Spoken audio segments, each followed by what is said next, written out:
Ada orang beriman itu yang dimasukkan ke dalam surga. Ada orang beriman itu yang disebut penduduk surga. Kenapa lain-lain, Pak? Karena waktu di dunia amalannya juga lain-lain. Ada orang beriman yang masuk surga. Ini paling murah tiketnya. Mau masuk surga?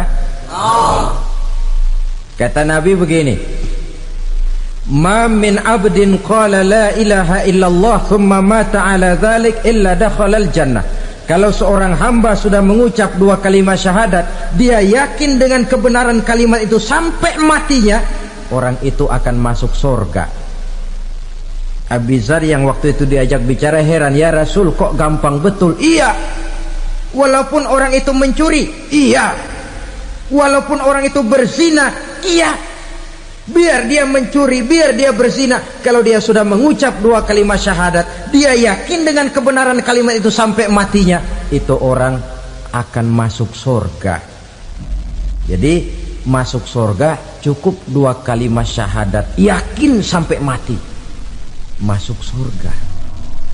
Itu perkara masuk. Tapi kalau pertanyaannya diterusin, masuknya kapan, Pak? Nah, ini lain lagi urusannya. Sebab ada yang masuknya itu langsung, ada yang mampir dulu. Di sana tempat cuma dua, kalau tidak surga, neraka. Mau ke surga tapi mampir dulu, yang mampirnya jelas di neraka. Kenapa? Dalam hadis qudsi ada riwayat, nanti itu di akhirat, setelah Allah selesai mengatur penduduk surga masuk surga, yang neraka masuk neraka, Allah berkata kepada malaikat Malik, malaikat Malik, labaik ya Allah, itu bajingan-bajingan tengik, manusia-manusia durjana yang waktu di dunia tidak mau sujud, jauh dari ulama, gemar melakukan yang munkarat dan maksiat, hidup di tengah masyarakat selalu jadi bibit keonaran, kufur, sudah masuk neraka semua. Sudah ya Allah. Nah, kalau sudah, coba sekarang kamu masuk, Malik. Saya, iya, masuk neraka. Mau apa ya Allah? Kata Allah, akhriju minan nar man kana fi qalbihi misqala habatin min khardalin min iman. Kau masuk neraka, cari di dalam neraka orang-orang yang ada imannya walaupun kecil sebesar biji zarah, angkat mereka keluar. Masuk malaikat Malik ke neraka, cari orang yang ada imannya, korek-korek. Ya repot, udah pada gosong. Yang ada imannya diangkat ke atas, yang ada imannya diangkat ke atas, lalu dimandikan di Nahrul Hayat, namanya sungai kehidupan di akhirat nanti. Cakep lagi rupanya, bersih lagi wajahnya, apel di hadapan Allah. Kata Allah, bagaimana Mas? Kapok nggak sampean? Kapok ya Allah. Nah, kalau kapok, idhab fadkhulil jannah, pergi masuk surga sana. Berangkat mereka ke surga, ketemu sama teman-temannya yang udah sampai lebih dulu, yang nggak pakai mampir lagi. Terjadi dialog. Kata teman-temannya yang udah pada nyampe duluan, Mas, iya, emang baru sampai? Saya baru sampai. Memang mampir di mana dulu, Mas? Kita sudah lama sampai di surga. Saudara buka surah Al-Muddatsir ayat 34-35. Ma salakakum fis saqar? Kenapa kamu mampir di neraka Saqar? Qalu lam naku minal musallin. Mereka menjawab, kami mampir di neraka Saqar, Mas, gara-gara dulunya kami waktu di dunia ndak pernah sholat. Ndak pernah sholat? Ndak pernah. Kan rumahnya dekat masjid. Cuma dekat doang, Mas. Sholat mah enggak saya. Nggak pernah ngasih makan fakir miskin, nggak pernah hadir di majelis taklim, pendeknya nggak pernah melakukan kebajikan, maka saya pun mampir di neraka Saqar. untung betul saya punya iman mas sedikit. Waktu hidup di dunia dulu saya pernah mengucap 2 kalimat syahadat, sekali-kalinya waktu mau kawin. Masya Allah, untung saja kawin, kalau nggak kawin polos.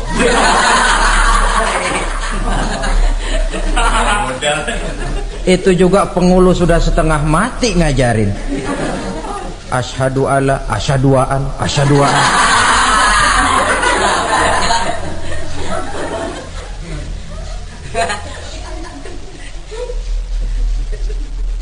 Ini namanya masuk surga, ada mampir dulu. Ada pula orang mukmin itu yang dimasukkan surga. Namanya dimasukkan kan terima beres. Saya masuk ke rumah, jalan sendiri, cari tempat sendiri. Saya dimasukkan ke dalam rumah, terima beres, pokok ada di dalam, itu dimasukkan namanya. Nggak pakai mampir. Tapi tentu tiketnya lebih mahal ketimbang yang pertama tadi. Apa kata Allah? Innal ladzina amanu wa amilus salihat la ukaffiranna anhum sayyi'atihim wa la udkhilannahum jannah. Sesungguhnya orang-orang yang beriman kemudian beramal soleh, kami hapuskan segala dosa dan kesalahannya, kami masukkan mereka ke dalam surga. Lihat ayatnya, Allah yang memasukkan, kita yang dimasukkan. Tidak pakai transit, tidak usah mampir. Cuma tidak cukup syahadat, tidak cukup amanu, tapi diiringi dengan wa amilus salih. Iman, amal.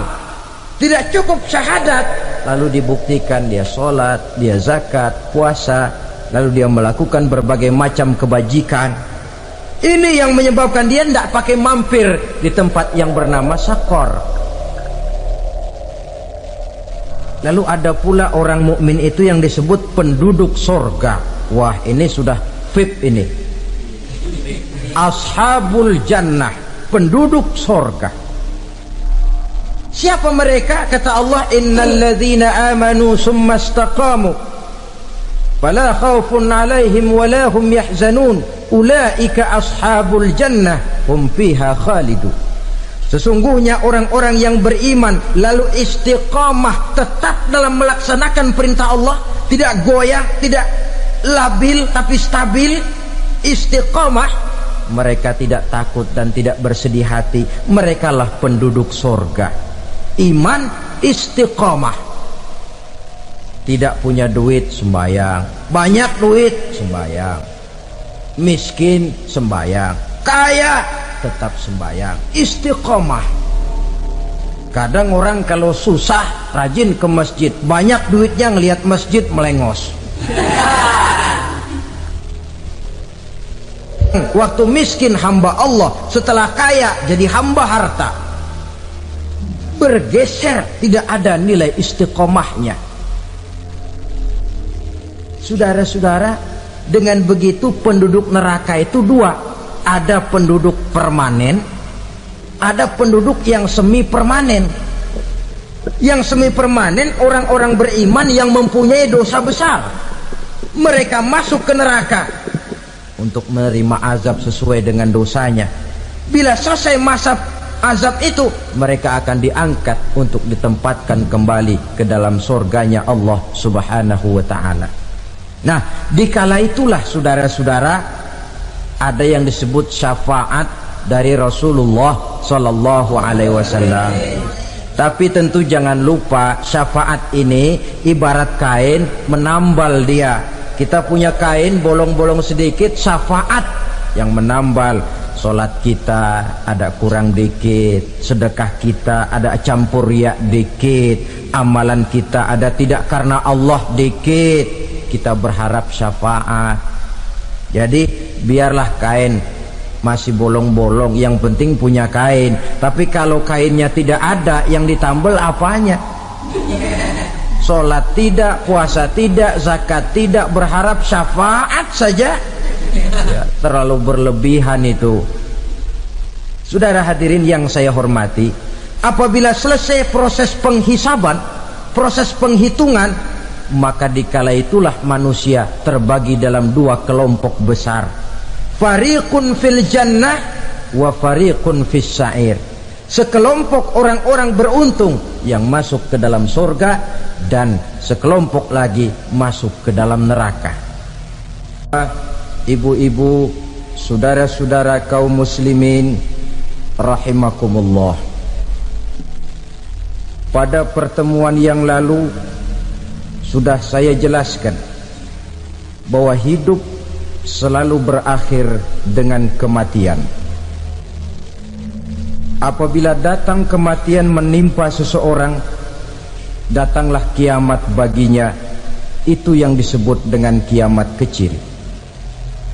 Hakikatnya mati adalah perpindahan dari kehidupan di dunia ini menuju kehidupan di alam barzakh.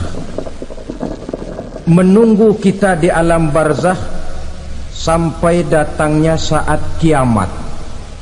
Entah 10 tahun, entah 100 tahun, entah 1000 tahun, hanya Allah saja yang maha tahu. Adapun orang-orang beriman yang melakukan amal kebajikan dalam kehidupan di dunia ini, masa penantian yang lama di alam barzakh buat mereka sebentar saja. Tetapi bagi orang-orang kafir yang ingkar, yang tidak beriman kepada Allah, yang hidup di dunia cuma menumpuk-numpuk dosa, tentu penantian di alam barzakh akan merupakan waktu yang sangat lama. Bukankah dalam kehidupan kita waktu itu memang relatif? Contoh misalnya, bagi pemuda-pemudi yang sedang duduk asyik memadu cinta, waktu 4-5 jam saja rasanya cuma 4-5 menit, tenggelam oleh keasikan. Tapi buat orang yang berbaring di rumah sakit, meratap di balik-balik apa itu tembok derita kata lagu, di balik dinding-dinding penjara, sehari bagai seminggu, seminggu rasa sebulan, sebulan boleh jadi rasa setahun. Penantian yang sangat lama. Kapan kiamat itu akan datang? Ini rahasia Allah. Jangankan kita yang orang awam, baginda Nabi sendiri tidak diberitahu oleh Allah kapan kiamat itu akan terjadi. Tetapi sungguh pun demikian, banyak hadis-hadis yang menjelaskan ciri atau tanda-tanda datangnya kiamat. Nah, kalau sudah bicara soal tanda kiamat itu ada dua. Pertama yang disebut alamatus sughra, tanda-tanda kecil. Ini waktunya masih ada tenggang. Ada yang dinamakan alamatul kubra, tanda-tanda besar. Artinya kiamat sudah diambang pintu. Apa tanda-tanda kecil dari datangnya hari kiamat itu? Misalnya kata Nabi, apabila ilmu sudah diangkat oleh Allah, artinya apabila ulama sudah banyak wafat, minat orang belajar agama berkurang, lalu kebodohan nampak merajalela di mana-mana, zina dikerjakan secara terbuka, minuman-minuman keras jadi kebanggaan. Itu termasuk di antara tanda-tanda kecil terjadinya hari kiamat. Apalagi misalnya iza waladatil ammatu rabbataha, apabila budak sudah melahirkan tuan. Apa maksudnya? Ada yang mentafsirkan apabila anak sudah bisa membudaki orang tuanya. Orang tua yang melahirkan dia, yang membesarkan dia, demi setelah si anak besar jadi orang berpangkat, bertitel, berharta, berkedudukan, Jadilah orang tua itu budaknya. Sehingga sering dibilang kalau orang tua kaya, anak jadi raja. Tapi kalau anak yang kaya, orang tua sering jadi budak. Apalagi munculnya fitnah yang bergelombang, timbul perang antara dua bangsa yang besar, waktu berjalan terasa sangat pendek sekali. Itu merupakan tanda di antara tanda-tanda kiamat. Termasuk di dalamnya sulit membedakan mana laki, mana perempuan. Kan kalau tanda-tanda kayak begini sekarang sudah banyak kita lihat kan. Ulama banyak wafat, penggantinya sulit. Zina dikerjakan berterang-terangan, minuman keras jadi kebanggaan. Banyak anak membudaki orang tuanya, sulit membedakan mana laki mana perempuan. Kadang-kadang dari belakang kita lihat perempuan bener, begitu kita colek nengok jenggotan.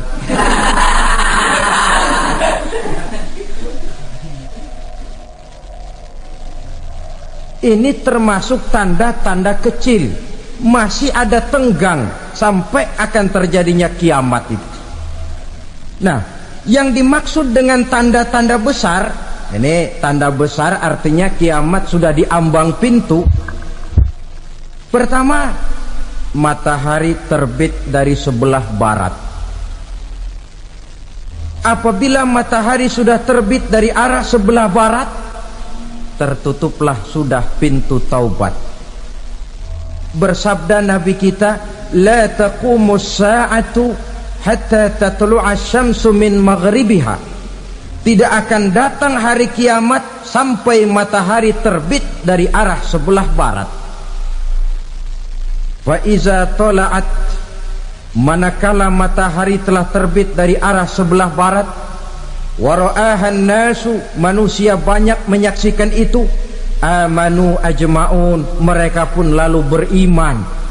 Yang tadinya kafir, yang tadinya ingkar, yang tadinya membangkang, setelah melihat matahari terbit dari sebelah barat, buru-buru beriman, berlomba-lomba mengucap dua kalimat syahadat.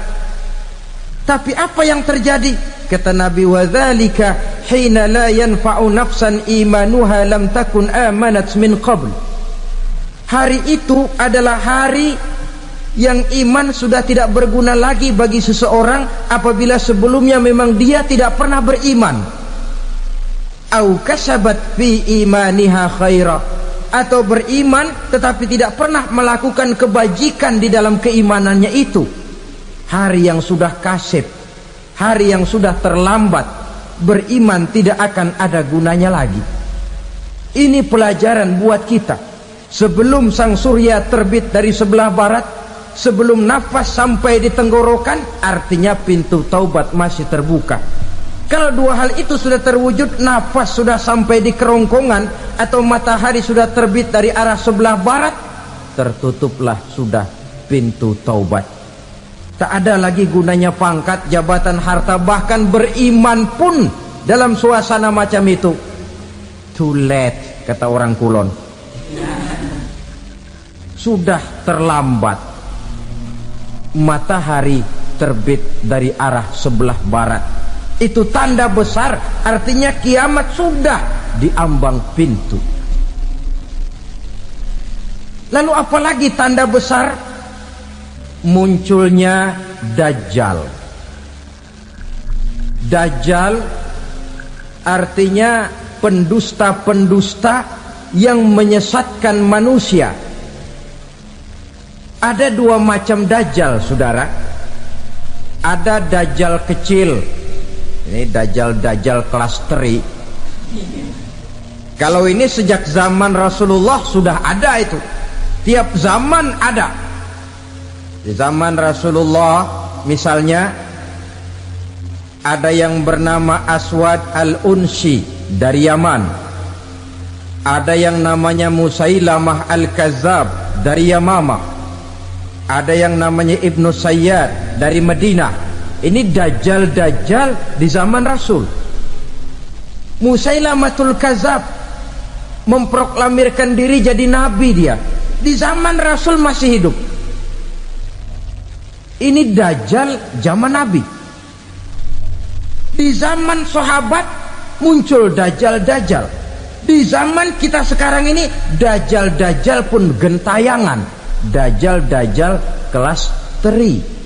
Kerjanya mendustakan manusia, menyesatkan manusia, memalingkan manusia dari jalan yang benar dan diridhoi oleh Allah Subhanahu wa taala. Adapun yang merupakan tanda besar dari datangnya kiamat, Dajjal-Dajjal kelas kakap, pembohong-pembohong besar yang menyesatkan masyarakat manusia berpaling dari jalan Allah mengikuti jalan mereka. Apa sih ciri Dajjal itu? Kata Nabi dalam hadis Bukhari Muslim, "Inna Dajjala", sesungguhnya yang namanya Dajjal itu yakhruju, satu saat akan muncul mendekati hari kiamat. Wa inna ma'ahu ma'an, si Dajjal ini membawa air. Wa naran, dan juga membawa api. Dua simbol. Di tangan yang satu dia bawa air, di tangan yang satu dia bawa api. Wa ammal ladzi yarahu an-nasu ma'an fanarun, adapun yang orang banyak lihat air, hakikatnya adalah api. Yang dilihat api, hakikatnya adalah air. Oleh sebab itu, kalau api yang ditawarkan, ambillah air. Kalau air yang ditawarkan, pilihlah api. Maksudnya apa ini? Ini bahasa simbol, saudara-saudara. Dajjal bicaranya seolah-olah untuk kepentingan manusia, menawarkan surga. Surga yang dia tawarkan hakikatnya neraka. Hai manusia, kalau kau mau bahagia, jangan dekat-dekat dengan agama. Sholat itu tidak efektif dan efisien, tidak produktif dari segi ekonomi itu. Menghadiri majelis taklim cuma buang-buang waktu. Tahajud, tasbih, tahlil, baca Quran, apa itu? Pekerjaan mubazir saja.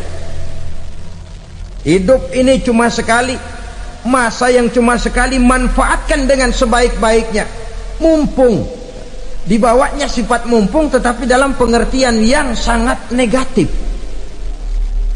Bicaranya seolah-olah untuk kepentingan manusia, tetapi sebenarnya menjerumuskan manusia. Menawarkan air, tapi sebenarnya api. Menawarkan api, tapi hakikatnya air. Buat apa kamu sholat? Buat apa kamu bayar zakat? Buat apa kamu puasa? Surga yang dicanangkan Dajjal, hakikatnya neraka. Neraka yang digambarkan Dajjal, pada dasarnya adalah surga. Jadi memutarbalikkan fakta itu kerjaan Dajjal. Yang hak jadi batil, yang batil dibilang hak, yang benar jadi salah, yang salah malah jadi benar. Tuntunan disuruh jadi tontonan, tontonan malah menjadi tuntunan. Itu pekerjaan Dajjal profesinya. Zamannya Nabi Adam, Dajjalnya kan iblis. Betul? Betul. Apa sih gang kerayuan iblis itu? Allah setelah menciptakan Nabi Adam kan bilang, Adam, kau dan istrimu Hawa tinggal di surga ini. Seluruh fasilitas yang ada di surga persilahkan kau nikmati. Satu yang tidak boleh, jangan coba-coba dekati pohon khuldi. Dekat saja jangan, apalagi sampai memetiknya. Datang Dajjal yang namanya iblis ini. Adam, kamu tahu nggak kenapa tidak boleh makan buah khuldi? Ya nggak tahu, pokoknya saya dilarang. Bodoh kamu Dam. Khuldun artinya kekal. Kalau kamu makan itu buah, kau akan kekal di surga buat selamanya. Allah tidak kepengen, maka dilarang kamu makan buah khuldi. Kalau kau ingin kekal di surga Adam, makan saja. Saya bicara begini ini untuk kepentingan kamu Adam. Ini kan ciri-ciri Dajjal. Bicaranya sih seolah-olah untuk kepentingan Nabi Adam, hakikat sebenarnya menjerumuskan Nabi Adam supaya ingkar dan melanggar larangan dari Allah Subhanahu wa ta'ala. Jadi setelah muncul Dajjal, timbul kekacauan-kekacauan di masyarakat. Banyak yang terpengaruh, terpedaya dan terpesona, termasuk mereka yang memproklamirkan diri jadi nabi, mereka yang memproklamirkan diri jadi rasul di zaman sesudah Rasulullah wafat. Itu adalah Dajjal. Maka saya ingatkan, kalau di zaman kita sekarang ini ada orang ngaku jadi nabi, ada orang ngaku jadi rasul, biar bahasa Arabnya kental, Quran hafal, hadis ribuan hadis hafal, biar pakai serban sampai menyengser ke tanah, bahasa Arabnya fasih, tapi dia mengaku jadi nabi, jadi rasul, kita umat Islam wajib tidak percaya, wajib untuk tidak percaya. Itulah dajjal-dajjal zaman kita sekarang ini. Tidak mustahil mereka datang mempengaruhi orang awam supaya berpaling dari Rasulullah, mengikuti mereka.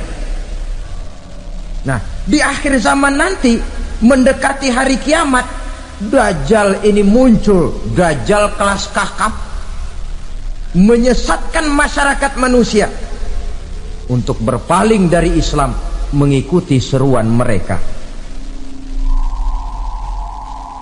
Apalagi di antara datangnya kiamat itu, tanda yang besar itu, turunnya Nabiullah Isa Al-Masih, putra Maryam.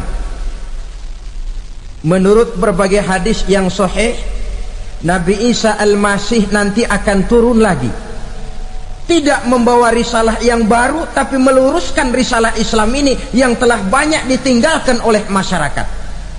Bahkan ada hadis menjelaskan beliau akan membunuh Nabi, mematahkan kayu-kayu salib, lalu melaksanakan haji dan umrah mengikuti syariat Nabi Muhammad, bukan membawa agama baru.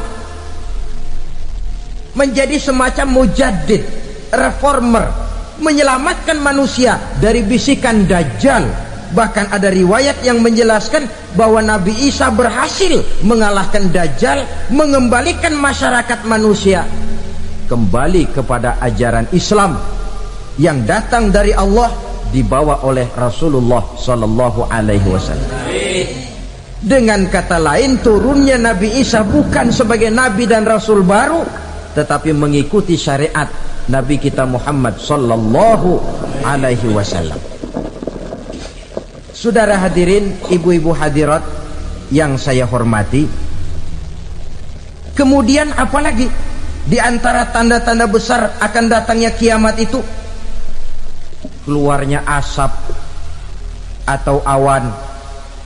Kata Nabi, inna min asratis sa'ah dukhanan yamla'u ma bainal masyriqi wal maghrib.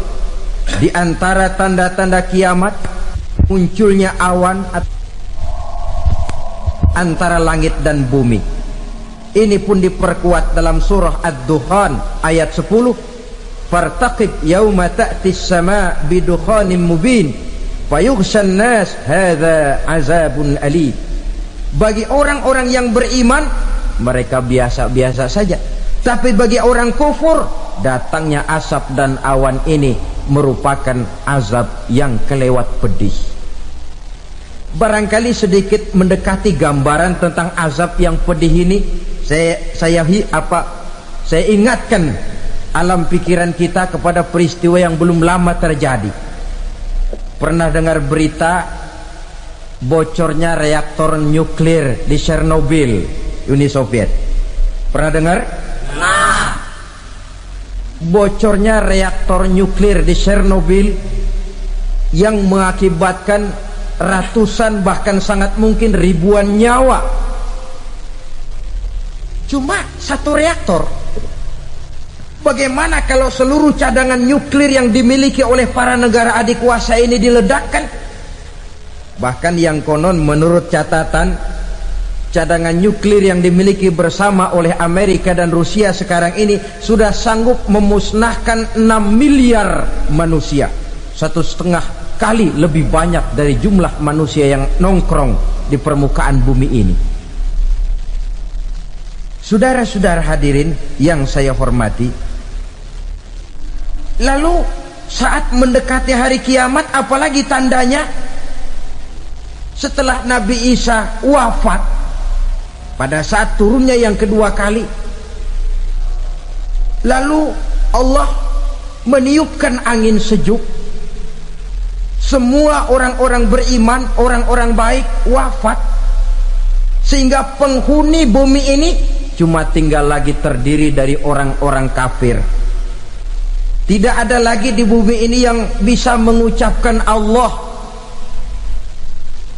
Sehingga dalam hadis qudsi itu ada keterangan, innallaha azza wa jalla yaqulu li Israfil. Allah pernah pesan kepada malaikat Israfil, kata Allah, Israfil, idza sami'ta qailan yaqul Allah Allah fa akhirin nafakh 40 sanatan ikraman liqailiha. Hai Israfil, apabila kau dengar di permukaan bumi masih banyak orang yang mengucapkan Allah Allah, maka tunda sangkakala kiamat itu 40 tahun. Untuk apa? Ikraman liqailiha, menghormati orang yang mengucapkan Allah Allah itu. Wah, jadi karena sekarang masih banyak yang mengucapkan Allah, besar hatilah kita, masih jauh kiamat itu. Tapi jangan lupa, kiamat pribadi, kiamat kecil itu yang gak kita sangka-sangka. Ajal datang mencabut nyawa, itu kiamat pribadi, dan itu yang pasti kita hadapi, dan itu yang membuat kita tidak boleh bersikap main-main di dalam kehidupan sekarang ini. Saudara hadirin yang saya hormati, tidak ada lagi orang-orang muslim. Seluruh penduduk dunia ini kafir. Lalu terciptalah struktur sosial yang berlandaskan prinsip hidup semau gue. Bakal terjadilah prinsip di mana yang kaya menyantap yang miskin, yang kuat menindas yang lemah. Hidup sudah bagaikan di rimba belantara, berlaku hukum rimba. Siapa yang kuat dia yang menang, siapa yang lemah menjadi mangsa. Timbul kekacauan, maksiat merajalela, munkarat menjadi-jadi, sehingga isi bumi ini penuh dengan segala macam perbuatan dosa. Tidak ada perlunya lagi alam diperpanjang temponya.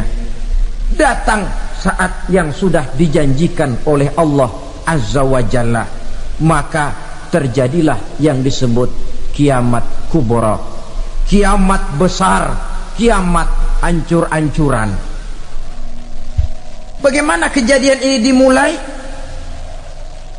Dalam surah Az-Zumar ayat 68, Allah Subhanahu wa taala berfirman, wa nufikha fis suri fasa'iqa man fis samawati wa man fil ardi illa man sya'allahu. Maka manakala ditiuplah sangkakala, terkejutlah seluruh yang ada di langit dan seluruh yang ada di bumi. Bila saat kiamat datang, Allah perintah malaikat Israfil, Israfil, tiup sangkakalamu. Ditiuplah sangkakala oleh malaikat Israfil. Yang akibat daripada tiupan itu, seluruh yang ada di langit, seluruh yang ada di permukaan bumi terkejut. Yang ada di langit siapa? Malaikat kan. Bayangin aja kalau malaikat kaget, apalagi kita. Terkejut seluruh makhluk yang ada di bumi, yang ada di langit mendengar suara sangkakala itu. Bunyinya tidak sanggup kita bayangkan dahsyatnya. Ledakan nuklir, ledakan neutron belum apa-apa ketimbang bunyi sangkakala malaikat Israfil ini. Nah, lalu mendengar bunyi sangkakala ini, gemparlah makhluk, kacaulah alam. Bumi gempa, planet-planet bertabrakan, gunung meletus, air laut tumpah ke darat, angin topan bertiup, halilintar menyambar, lalu semua yang bernama hidup mati total. Mati bareng tanpa persiapan. La haula wala quwata illa billah. Saya kadang-kadang dalam tafakur bermohon, ya Allah, mudah-mudahan saya enggak nemuin kiamat beneran. Ngeri. Tidak bisa kita bayangkan macam apa suasana seperti itu. Allah saja banyak memberikan gambaran, misalnya Al-Qari'ah, wa mal qari'ah, wa ma adraka mal qari'ah. Kejadian yang menggemparkan. Tahukah kamu apa kejadian yang menggemparkan itu? Yauma yakunun nasu kal farasil mabsus wa takunul jibalu kal ihnil manfus. Pada saat itu manusia berterbangan bagai kupu-kupu, gunung berterbangan seperti kapas ditiup angin. Gunung saja macam kapas, konon lagi manusia. Kematian total, mulai semut sampai gajah mati, jin mati, iblis mati, malaikat mati. Malaikat saja mati. Saudara hadirin yang saya hormati, kematian total yang tanpa persiapan. Orang bilang, Pak, kalau mati bareng begitu yang repot malaikat maut dong ya. Cabut sana, cabut sini. Itu kalau menurut logika kita, mestinya begitu menurut logika. Tapi logika juga yang nggak perlu serepot itu. Sebab untuk mematikan listrik di wilayah DKI, di wilayah Jakarta, nggak perlu tiap rumah didatengin, matiin, ya lama. Cukup dari kantor pusatnya saja PLN, tekan satu tombol, gelaplah seluruh Jakarta.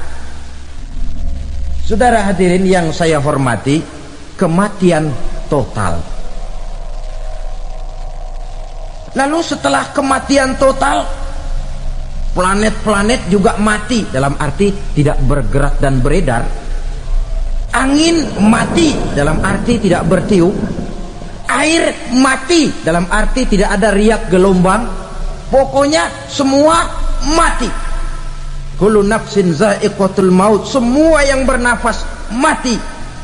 Dalam ayat lain, kullu man 'alaiha fan, semua yang ada di permukaan bumi fana. Yang kekal cuma Allah Subhanahu wa ta'ala. Yang paling belakang mati malaikat maut dan malaikat Israfil. Tapi mati juga sesuai dengan janji Allah. 40 lamanya. Tidak dijelaskan oleh Abi Hurairah 40 jam, apa 40 hari, apa 40 tahun. Hadis-hadis cuma menyebutkan 40 saja. Sunyi alam, yang tinggal cuma Allah saja lagi. Ketika itu Allah berseru-seru, katanya, limanil mulkul yauma, siapa para penguasa hari ini? Mana itu raja-raja dan penguasa yang dulu mengaku jadi Tuhan? Fir'aun, mana Fir'aun sekarang? Yang dulu jadi raja, merasa berhasil, sombong, lalu tidak mau turun-turun dari kekuasaannya, sampai kepada puncak kekurang ajarannya mengangkat diri jadi Tuhan. Mana itu Fir'aun? Namrus, mana sekarang Namrus?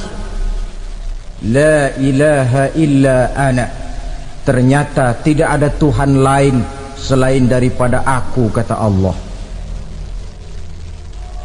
Proses kemudian, saudara-saudara, turunlah hujan dari langit. 40 lamanya hujan itu. Tidak jelas juga 40 jam apa 40 hari. Setelah air turun membasahi, datanglah tiupan sangkakala yang kedua. Semua yang bernama mati bangkit dari kuburnya masing-masing. Ini yang disebut Yaumul Ba'thi, hari kebangkitan. Allahu Akbar. Pada saat kita bangkit dari kubur kita masing-masing, kumpul di padang mahsyar namanya. Bayangin aja, saya sendiri nggak sanggup bayangin. Manusia sejak zaman Adam sampai zaman kiamat kumpul bareng di tempat sama. Berapa banyaknya itu?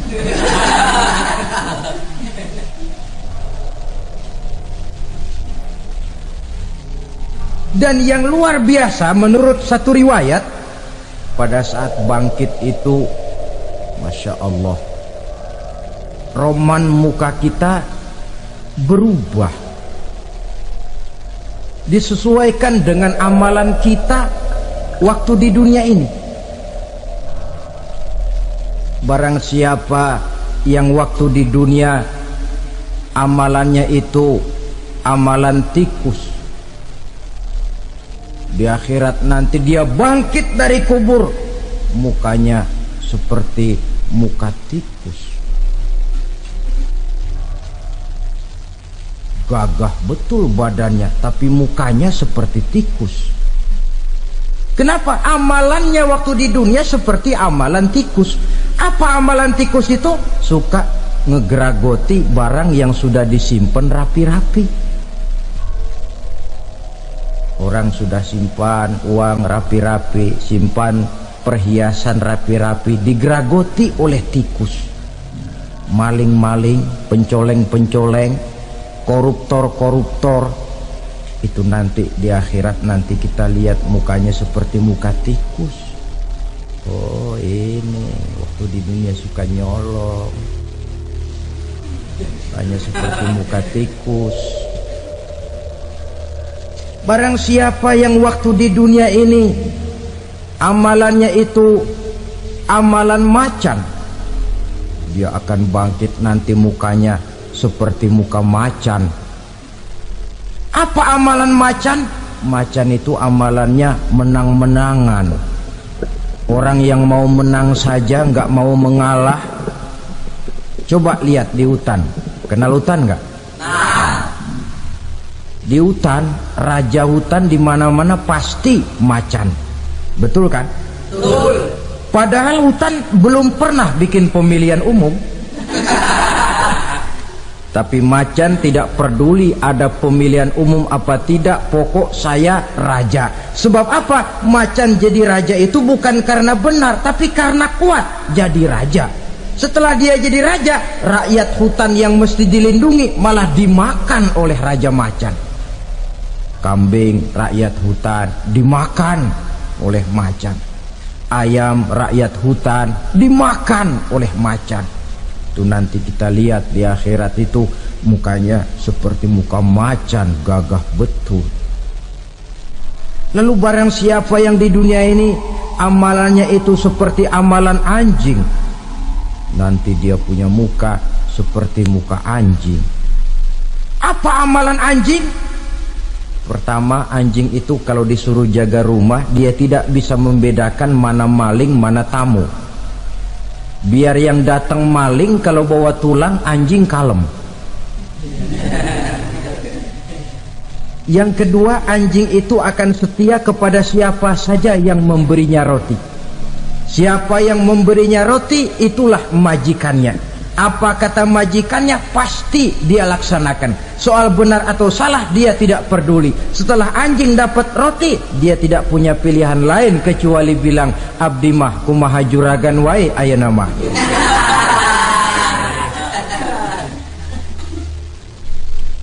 Saudara hadirin yang saya hormati, berkumpul di padang mahsyar, tiap orang sibuk dengan persoalannya masing-masing. Matahari waktu itu didekatkan oleh Allah, panas luar biasa. Ada yang saking panasnya itu mencucurkan peluh keringat sampai sebatas mata kakinya. Ada yang keringatnya sampai sedengkulnya, ada yang keringatnya sampai sepusatnya, ada yang keringatnya mengalir sampai sebahunya, ada yang kelelap oleh keringatnya sendiri, sementara orang di sampingnya nggak apa-apa. Bergantung lagi amalan dia waktu di dunia ini. Saudara-saudara, sebagian orang dalam kepanikan padang mahsyar berombong-rombong datang mereka menghadap Nabi Adam. Ya Adam, anta abal bashar. Hai Adam, Tuhan adalah bapak moyang manusia. Kami sebentar lagi akan disidang, dimintakan pertanggungan jawab. Tolonglah kami, hai Adam. Kata Nabi Adam, jangankan nolongin sampean, saya sendiri tanggung jawab di hadapan Allah ketika dulu tidak boleh makan khuldi, saya serobot. Sudahlah, urus diri masing-masing saja, nafsi. Begitu kata Nabi Nuh, begitu kata Nabi Ibrahim. Tiap orang bertanggung jawab sendiri-sendiri. Ketika itulah saudara-saudara, nikmatnya menjadi umat Nabi besar Muhammad sallallahu alaihi wasallam. Sebab apa? Walaupun menurut abjad kita ini umat paling belakang, karena paling belakang kita ini toh, karena Nabi Muhammad adalah Nabi akhir, tapi akan dihisap lebih dulu, lewat di atas sirat lebih dulu, masuk surga lebih dahulu ketimbang umat-umat belakangan.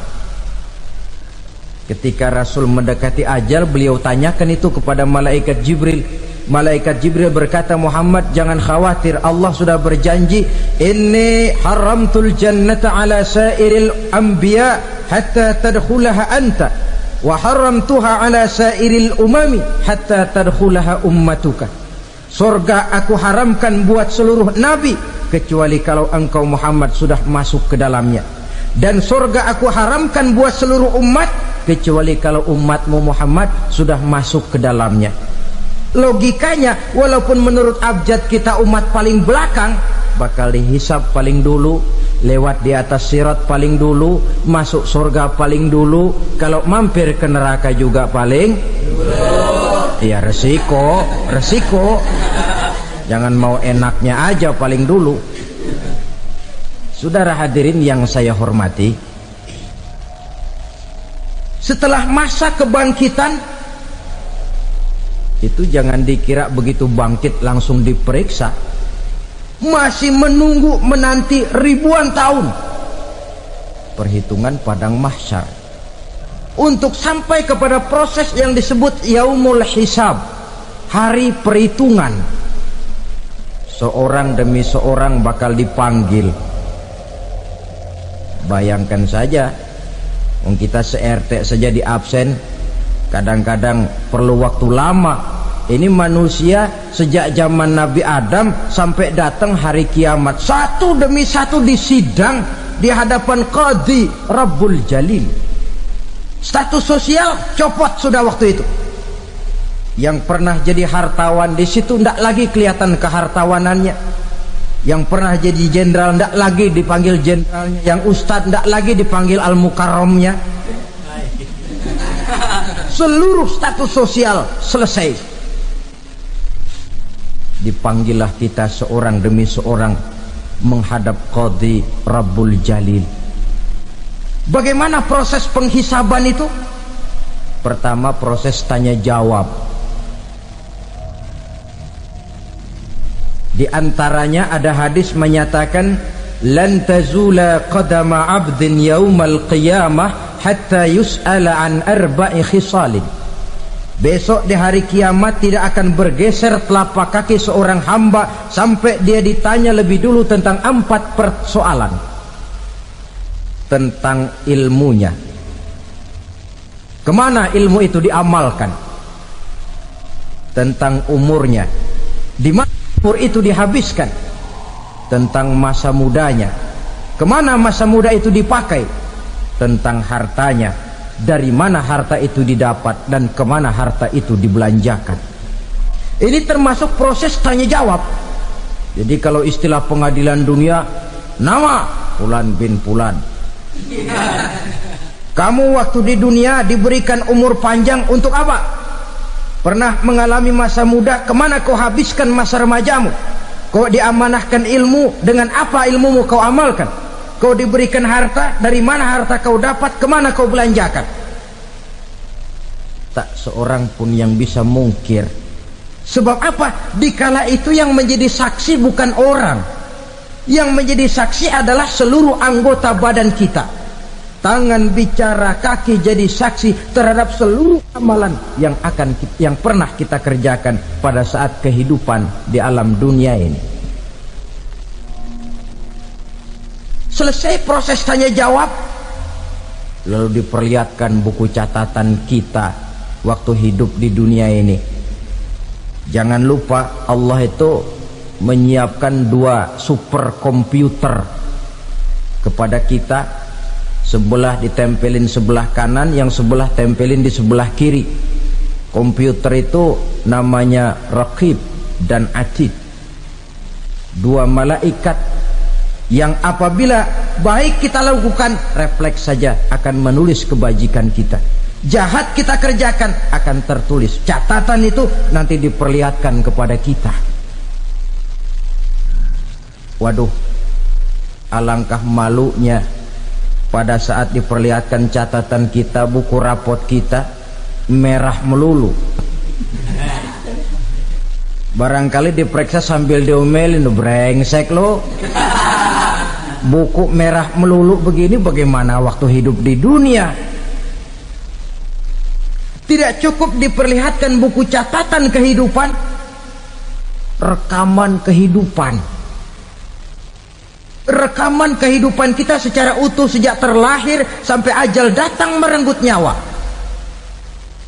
Barangkali mirip dengan video sekarang ini, di mana terekam dengan baik seluruh kegiatan kita, sejak yang sekecil-kecilnya sampai kepada yang sebesar-besarnya. Untuk kemudian kita pun menerima balasan. In khairan fa khairun wa in syarran fa syarrun. Kalau baik ya baik balasannya, kalau jahat ya jahat juga balasannya. Catatan-catatan kita diberikan. Kalau banyak kebajikannya diberikan di tangan kanan dengan cara yang halus. Kalau banyak kejahatannya diberikan dari sebelah kiri atau dilempar dari belakang. Itulah sebabnya sejak di dunia ini kita sudah mohon kepada Allah. Ketika berwudu membasuh tangan kanan, apa kita bilang? Allahumma a'tini kitabi biyamini wa hasibni hisaban yasira. Ya Allah, berikan saya kitab di tangan kanan, dan kalau saya memang perlu dihisap, hisaplah saya yang seringan-ringannya. Tangan kiri berlindung kita kepada Allah, jangan sampai diberikan kitab di tangan kiri atau dari arah sebelah belakang. Wa a'udzubika an tu'tiya kitabi bishimali aw min wara'i zuhri, dari arah sebelah belakang. Na'udzubillah min dzalik. Setelah selesai lewat proses penghisaban, lewat mizan, timbangan, maka yang sudah selesai dihisab itu bergeraklah menuju sirat, jembatan yang terbentang menuju surga melalui neraka. Saudara-saudara, panjangnya perjalanan sirat itu memakan waktu ratusan tahun. Tetapi orang yang lewat di atas sirat pun macam-macam, bergantung amalannya ketika di dunia ini. Ada yang lewat di atas sirat itu kal barkil khatib, seperti kilat yang menyambar, lep, sudah sampai dia di surga. Cepat bukan main. Ada yang lewat di atas sirat itu seperti orang lari-lari. Ada yang lewat di atas sirat itu seperti orang jalan biasa.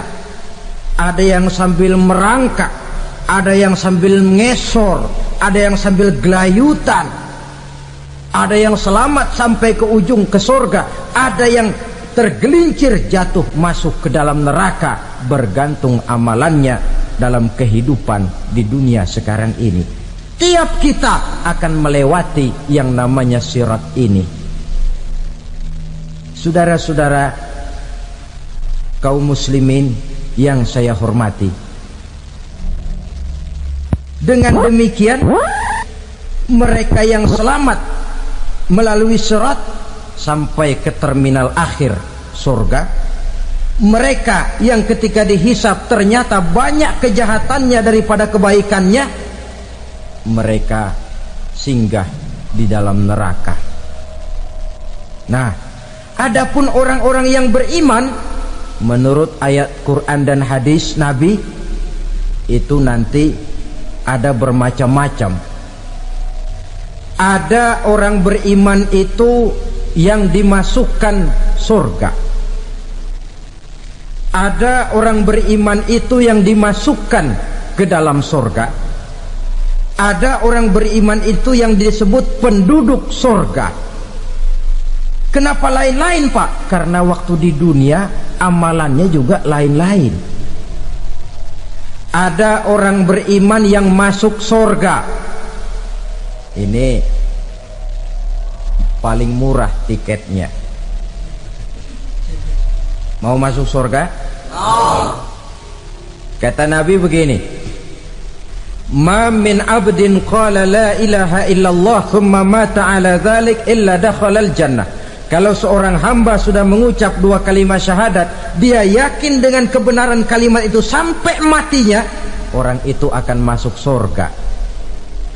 Abi Dzar yang waktu itu diajak bicara heran, ya Rasul kok gampang betul? Iya, walaupun orang itu mencuri, iya, walaupun orang itu berzina, iya, biar dia mencuri, biar dia berzina, kalau dia sudah mengucap dua kalimat syahadat, dia yakin dengan kebenaran kalimat itu sampai matinya, itu orang akan masuk surga.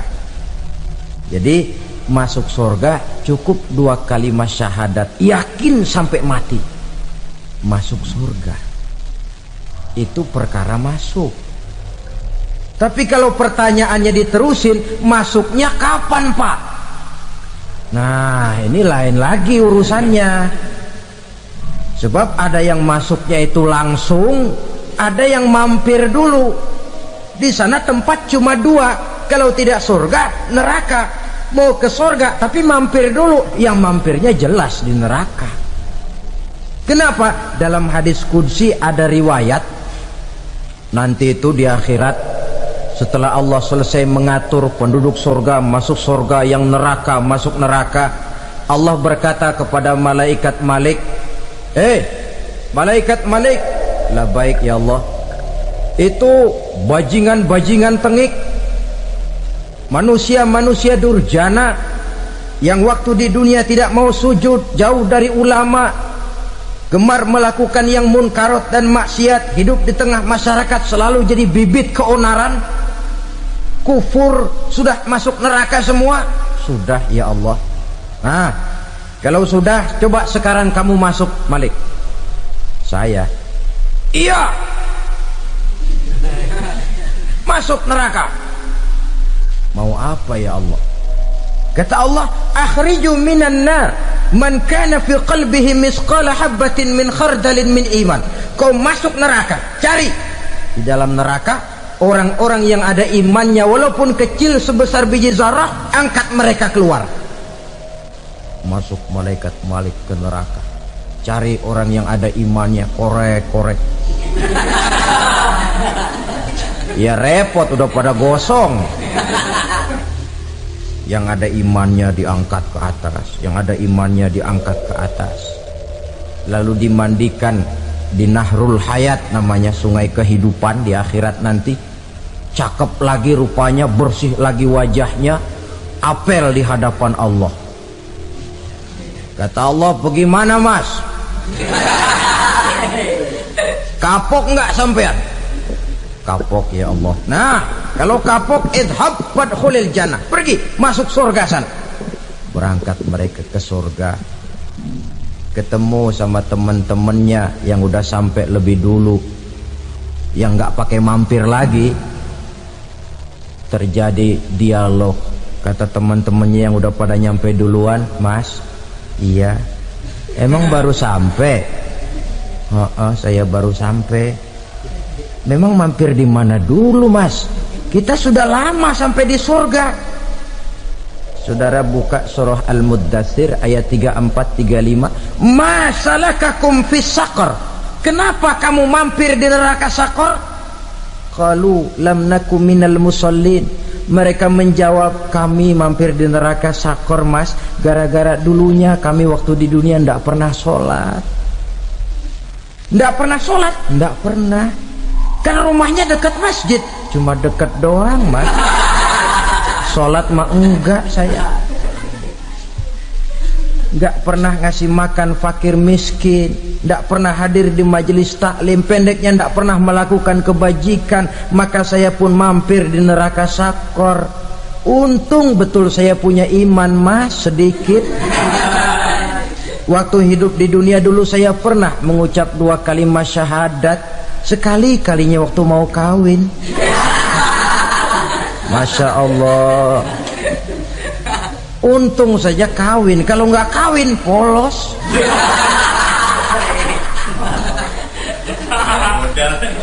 Itu juga pengulu sudah setengah mati ngajarin. Asyhadu alla, asyaduaan, asyaduaan.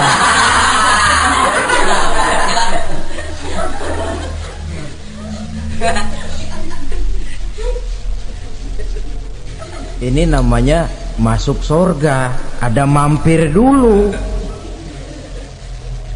Ada pula orang mukmin itu yang dimasukkan surga. Namanya dimasukkan kan terima beres.